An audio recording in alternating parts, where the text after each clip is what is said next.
Hello बच्चों, your question is read the following statement and select the correct one. इस question में पूछा गया है, एक्चुअली दिया गया है, हमें यहाँ पे 5 स्टेटमेंट्स दिए गए हैं और हमें बताना है कि उन पांचों में से कौन सा स्टेटमेंट जो है वो करेक्ट है। तो चलिए एक एक करके इन स्टेटमेंट्स को पढ़ते हैं। तो नीचे से स्टार्ट करते हैं। यहाँ पे जो हमें सबसे लास्ट में जो स्टेटमेंट दिया गया है, that is in lungs the oxygen from the alveoli reaches to the blood through active transport. So students, ये जो स्टेटमेंट है ये इनकरेक्ट है, क्योंकि लंग्स में जो ऑक्सीजन है वो एल्वोलाई से ब्लड में एक्टिव ट्रांसपोर्टेशन के थ्रू नहीं, फ्यूजन के थ्रू पहुंचती है। डिफ्यूजन का जो प्रोसेस है उसके थ्रू पहुंचती है। यहाँ पर अगर डिफ्यूजन की जगह एक्टिव ट्रांसपोर्ट की जगह डिफ्यूजन होता तो ये ऑप्शन करेक्ट होता, परंतु यहाँ पे एक्टिव ट्रांसपोर्ट दिया है, इसलिए ये ऑप्शन जो है वो इनकरेक्ट है। अब बात करते हैं हमारे नेक्स्ट ऑप्शन की, that is in a healthy person the hemoglobin content is more than 25 gram per liter per 100 ml per 100 ml। अगर हम बात करते हैं कि एक हेल्दी व्यक्ति में जो हीमोग्लोबिन का जो कंटेंट है वो कितना होता है, तो स्टूडेंट्स एक हेल्दी ह्यूमन में जो कंटेंट है हीमोग्लोबिन का वह रहता है लगभग 12 से 20 ग्राम। ओके, यहाँ पे ये जो हमारा ऑप्शन है ये भी इनकरेक्ट हो। अब बात करते हैं नेक्स्ट ऑप्शन की, जहां पर दिया है more than 70% of carbon dioxide is transferred from tissue to lung in the form of carbamino compound.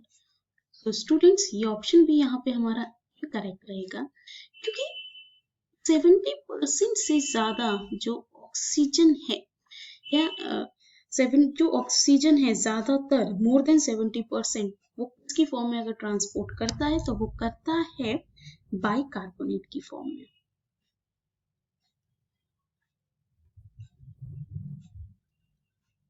वो बाइकार्बोनेट की फॉर्म में ट्रांसपोर्ट करता है। वो क्या करता है कि डिफ्यूज हो जाता है ब्लड के प्लाज्मा में और उसके थ्रू उसका ट्रांसपोर्टेशन होता है। तो यहाँ पे ये ऑप्शन भी हमारा इनकरेक्ट होगा। अब बात करें नेक्स्ट ऑप्शन की, तो वो है oxy haemoglobin of erythrocyte is alkaline. Erythrocytes हम किसको कहते हैं? आरबीसीज को।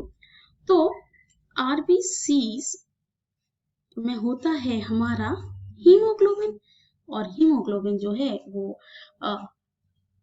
कॉम्प्लेक्स बनाता है कार्बन डाइऑक्साइड के साथ। ये जो इसे हम कहते हैं ऑक्सी हीमोग्लोबिन। तो ये जो कंपाउंड बनता है ना स्टूडेंट, ये एल्कलाइन नहीं होता, ये एसिडिक होता है। ओके, ये कैसा होता है? ये एसिडिक होता है, इसलिए ये ऑप्शन भी हमारा करेक्ट होगा। अब बात करते हैं ऑप्शन नंबर 1 की, यानी कि नेक्स्ट ऑप्शन की। तो मेरे प्यारे बच्चों, ऑप्शन नंबर फर्स्ट में हमें दिया है द एचाइन released from carbonic acid combined with haemoglobin to form haemoglobinic acid.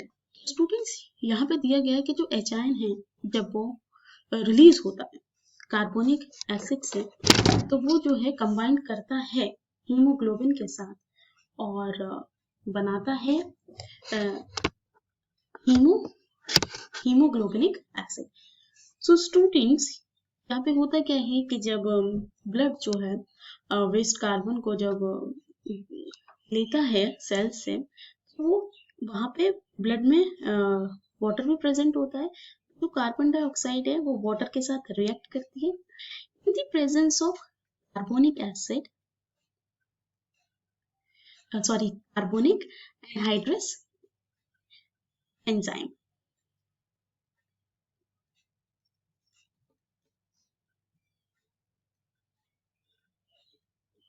Anhydrase enzyme.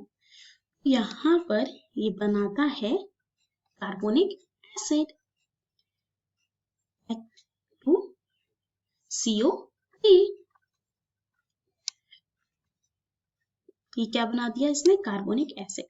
तो ये जो कार्बोनिक एसिड है ये आगे जाके एचाइन और बाइकार्बोनेट में टूट जाता है और रेस्ट ऑफ जो ऑक्सीजन जो कार्बन डाइऑक्साइड है वो बाइकार्बोनेट के फॉर्म में ट्रांसपोर्ट होती है। और ये जो एचाइन है ये क्या करता है? ये हीमोग्लोबिन के साथ ऐड हो जाता है और ये मिलके बनाते हैं दोनों हीमोग्लोबिनिक एसिड।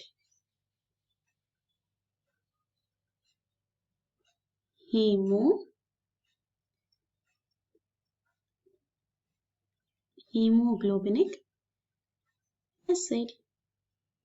सो स्टूडेंट्स यहाँ पे हमारा कौन सा स्टेटमेंट करेक्ट है? हमारा फर्स्ट स्टेटमेंट जो है वो यहाँ पे करेक्ट है। तो हमारा option number first is the correct statement. I hope student आपको समझ में आया हो। Thanks for watching this.